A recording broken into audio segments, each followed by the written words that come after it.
नमस्कार दोस्तों, कैसे हैं सब। उम्मीद करता हूं सब अच्छे होंगे। एक बार पुनः आपका प्रतिभा नॉलेज सेंटर चैनल में हार्दिक स्वागत और अभिनंदन है। सभी दोस्तों का बहुत बहुत धन्यवाद।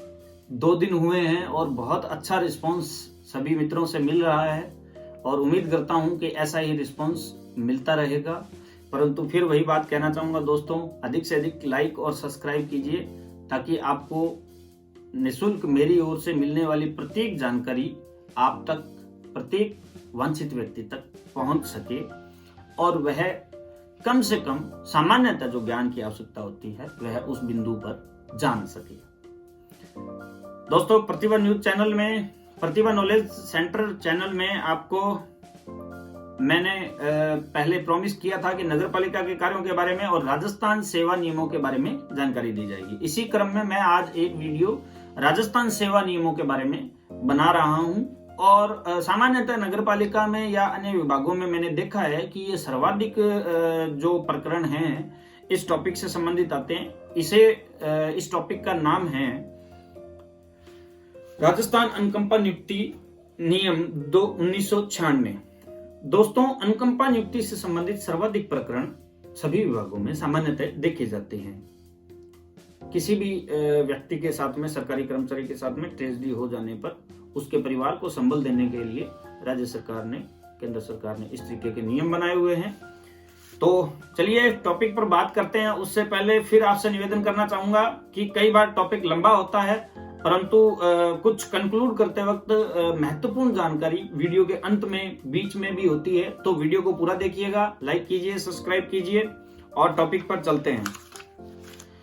दोस्तों, मृत सरकारी कर्मचारी अनुकंपा नियुक्ति नियम 1996 राजस्थान में फिलहाल लागू है। इससे पूर्व 1975 का भर्ती नियम, आश्रितों की भर्ती नियम 1975 लागू था, जिसे 1996 के बाद में निरसन कर दिया गया है। अब बता देना चाहूंगा दोस्तों कि अनुकंपा नियुक्ति हेतु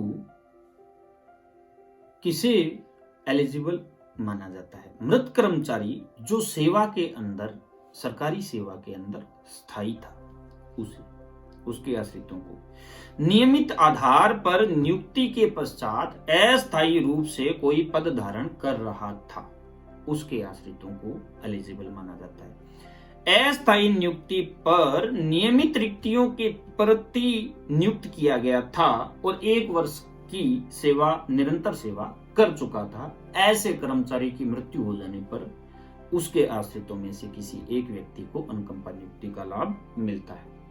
आश्रित की श्रेणी में किसे रखा गया है? पति या पत्नी।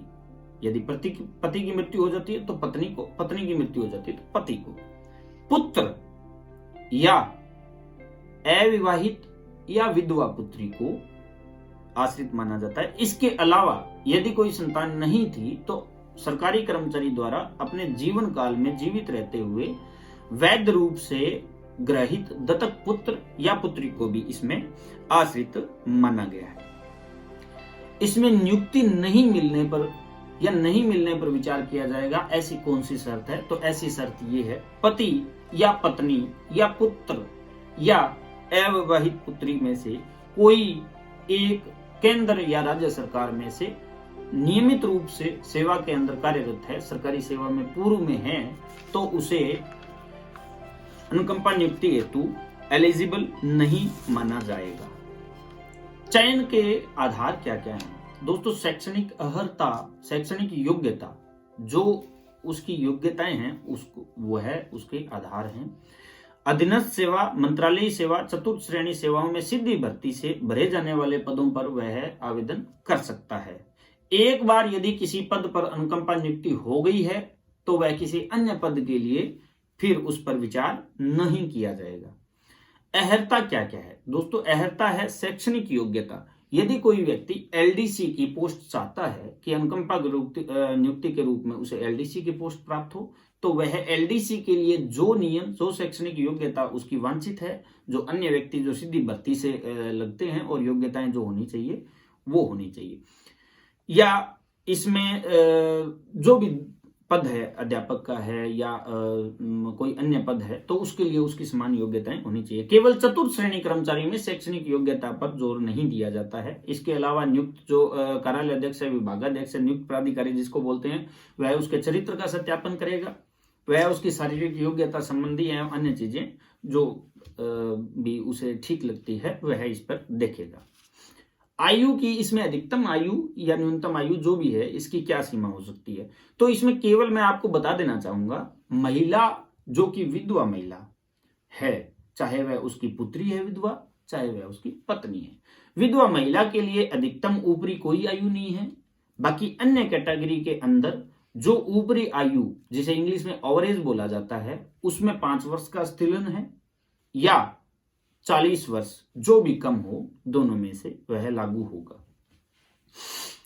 दोस्तों, प्रारंभिक नियुक्ति के समय, अनुकंपा नियुक्ति के समय चयन के लिए प्रशिक्षण, विभागीय प्रशिक्षण, टंकण परीक्षा पर किसी भी प्रकार का जोर नहीं दिया जाएगा। लेकिन अनुकंपा नियुक्ति पाने वाले व्यक्ति को यदि वह चतुर्थ श्रेणी कर्मचारी के अलावा किसी पद पर नियुक्ति पाता है तो उसे टंकण परीक्षा 3 वर्ष के अंदर हासिल करनी होगी।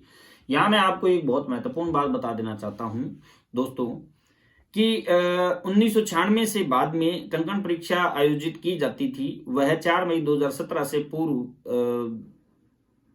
भाषा विभाग द्वारा ली जाती थी। क्षमा चाहूंगा, 21/6/2017 से पूर्व भाषा विभाग द्वारा आयोजित की जाती थी, परंतु उसके बाद में समस्त राजस्थान के जिलों से अनुकंपा नियुक्ति के अभ्यर्थियों द्वारा जयपुर जाने और परेशानी को देखते हुए राज्य सरकार ने इसमें स्थिरता दी और अब जिला कलेक्टर के स्तर पे टंकण परीक्षा का आयोजन किया जाता है। प्रक्रिया क्या है दोस्तों? प्रक्रिया इसमें सबसे पहले जो व्यक्ति इसमें आवेदक है वह विभागाध्यक्ष के समक्ष आवेदन करेगा। यदि पति या पत्नी न हो तो जो अन्य आवेदक है उसके आवेदन के समय अन्य आश्रितों को सहमति प्रदान करनी होगी। जैसे सरकारी कर्मचारी, मृत सरकारी कर्मचारी के यदि 4 या 5 पुत्र हैं, पुत्रियां हैं, तो एक व्यक्ति जो आवेदन कर रहा है उसके अलावा जो उसकी संतान है जो उस पर आश्रित थे, उन्हें सहमति देनी होगी। आवेदन मृत्यु की तारीख से 45 दिवस के अंदर अंदर किया जाना होगा।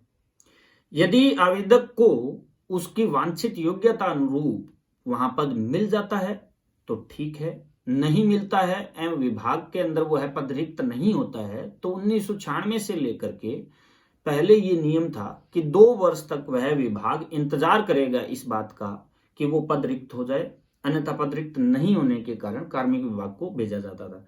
परंतु माननीय मुख्यमंत्री जी ने अभी इसमें स्थिरता दी है और हाल ही में 13/10/2020 को कार्मिक विभाग कैट 2 ने एक आदेश जारी किया है जिसमें माननीय मुख्यमंत्री जी ने स्थिरता देते हुए 45 दिवस पश्चात आवेदन करने पर यदि योग्यता अनुरूप पद नहीं होता है तो 2 वर्ष का इंतजार नहीं किया जाएगा और तत्काल वैसी नियुक्ति किसी अन्य विभाग में दी जाएगी। इसके लिए आवेदन विभागाध्यक्ष को कार्मिक विभाग को भिजवाना होगा।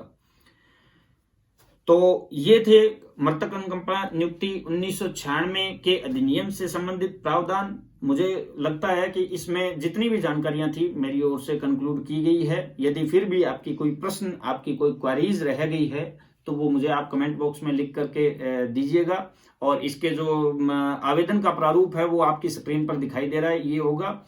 तो सभी दोस्तों से निवेदन करना चाहूंगा कि अधिक से अधिक लाइक और सब्सक्राइब करें। प्रतिभा नॉलेज सेंटर चैनल आपसे इस बात की दरकार रखता है कि आप इस चैनल को अधिक से अधिक लोगों तक पहुंचाएंगे ताकि जिन लोगों को जरूरत है वह उन बातों को जान सके।